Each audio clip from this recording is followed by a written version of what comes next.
today we are here in Barangay Talavera. We are looking for a successful entrepreneur or businesswoman. So now, let's go to the beautiful view of Talavera.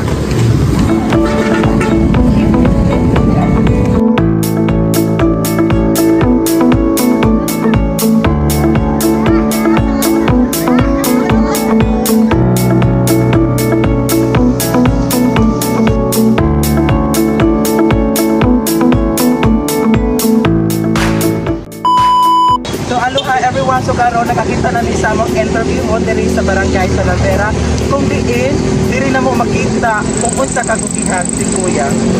Hi Kuya, pwede ni mangutana sa imong pangalan? Pwede pangalan ni Kuya? Okay Kuya, so ganyan ang hindi na kita sa among interview. So unsa naging successful ka diri Kuya no? So pwede ka mo sa Kuya kung sa story din mo Kuya kung kanina nag-start ko siya nga kanina business kay kuan nga before basta kanang kuan kung bagyong COVID ya pagkauma na to kanang kuan na siya kanang kuan mo to kanang gamit mo dito yung kanang bagyong kuan COVID ya panahon mi ato niya balik ko ato kanang gitan kanang unan ba para bumalik ka ng negosyo na oto hinay mi kuan niya tapos karon na kuan na rayon niya po niya. Okay ya, so sa imong kakugihan niya sa nasa time na ayun dito nga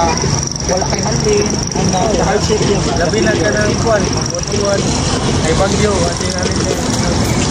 okay yan no, so nasa time nga makaingon ka nga dako ka ginansya dako ka kita basta makaingon jud ka ning growth ang imong business sa una kuha naman niya sikat na rin niya karon gawa na nga po so dili ra di ka kusara anis lang pamilya na ako gay na so ayos sa gawa na po sa so